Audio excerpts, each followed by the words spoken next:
The Immaculate Heart of the Blessed Virgin Mary. Welcome to God is Beautiful, the podcast that wrestles with the beautiful, the broken, and the brave truths of our faith. Today, we step reverently into a mystery that has burned through the centuries with the fire of maternal love. The Immaculate Heart of the Blessed Virgin Mary.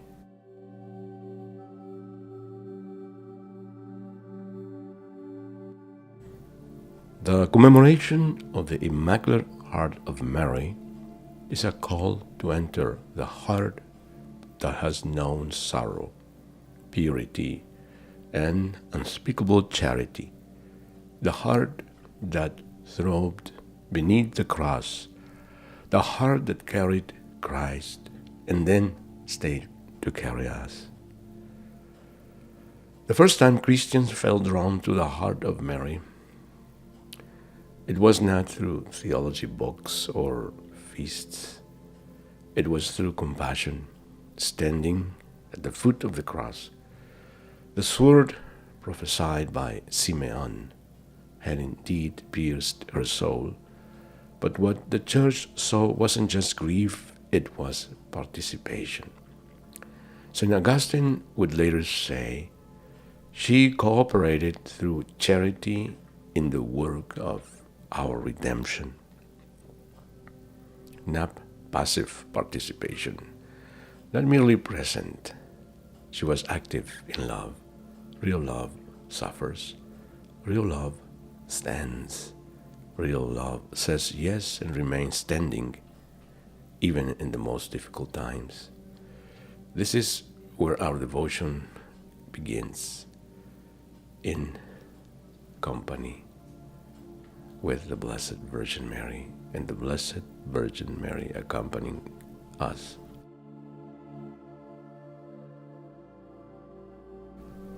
Long before microphones and media, a quiet stream of love began to flow, hidden, contemplative, and radiant. It did not shout, it whispered through the centuries, passed on not by applause, but by adoration. Saint Bernard of Clairvaux in the 12th century was among the first to give voice to this gentle flame.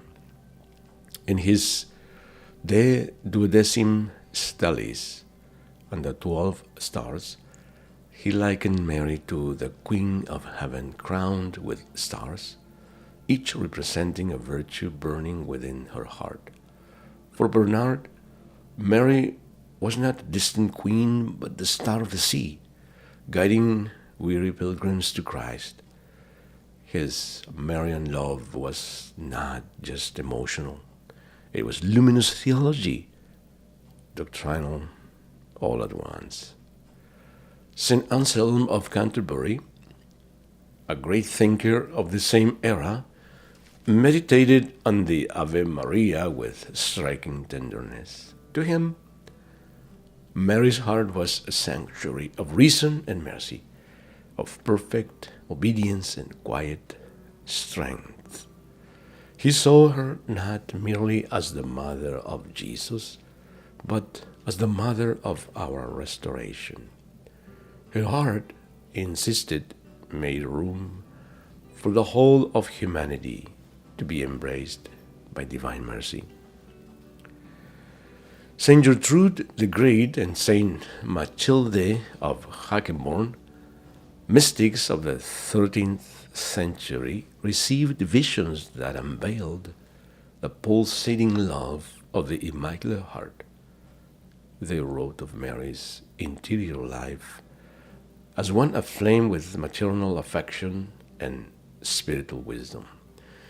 Gertrude's experience revealed Mary's heart as a haven for sinners and a vessel of celestial sweetness.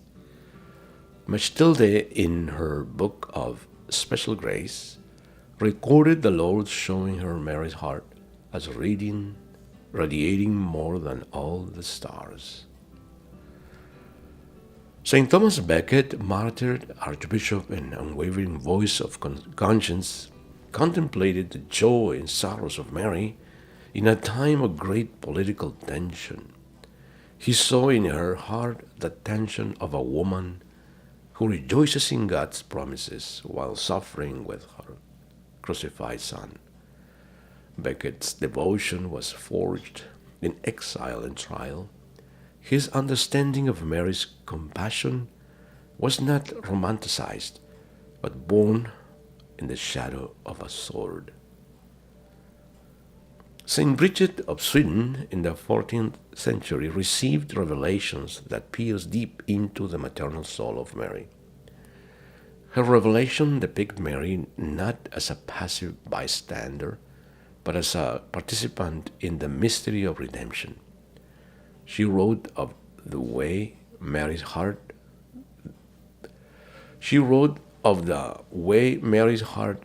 beat with her son's sufferings, so much so that, as she said, every blow that struck her.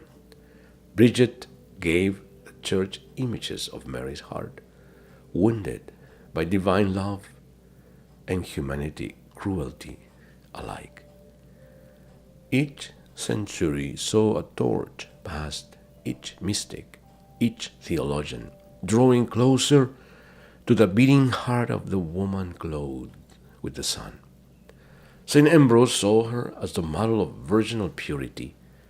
St. Bernardine of Siena was enraptured by her interior beauty, and St. Francis de Sales, he wrote of her as the model of love for God, dedicating his Theotimus to this cause.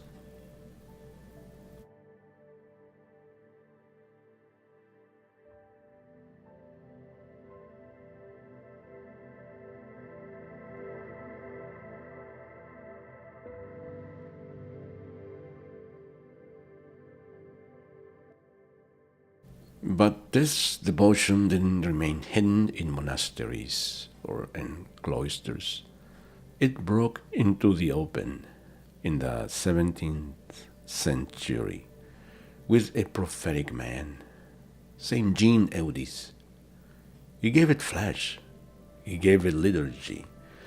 In the year 1648, the first public feast of the Heart of Mary was celebrated in autumn. From there, it spread like wildfire through France and beyond. The Church, slowly but surely, was recognizing what the saints already knew, that the Heart of Mary was not just a theological idea, but a living refuge. Even during the captivity of Pope Pius VI in Florence, the devotion kept moving. Pope Pius VII would expand its reach, and then Paris gave it wings through the miraculous medal in 1830, and the rise of the Archconfraternity of the Immaculate Heart of Mary at Notre Dame de Vitois. It wasn't just private piety, it became a movement.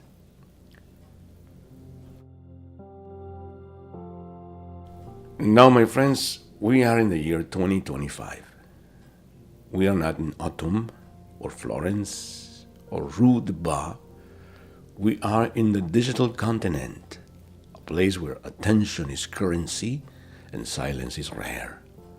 And yet Mary's heart still burns, beckons, and beats. Her Immaculate Heart is not just a picture on the wall to decorate our living room. It's a revolution.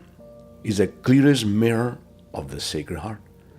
It is the first tabernacle of Jesus, the school of love, silence, and surrender in a world addicted to noise and self-promotion. Today, there is an invitation for all us to enter the Immaculate Heart of Mary. This is a call for all to let it shape our own heart, to burn away what is selfish in us, to hold close what is broken in us, which for the most part we all are broken people, and to remember, as St. John Paul II said, that in Mary's heart we find the echo of God's mercy.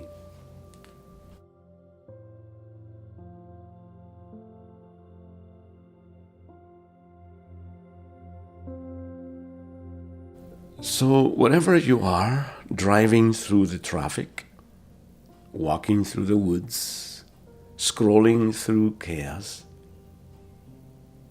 pause for a moment.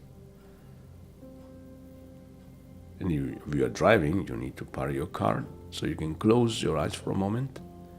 Just close your eyes and let this whisper of Mary sink in you.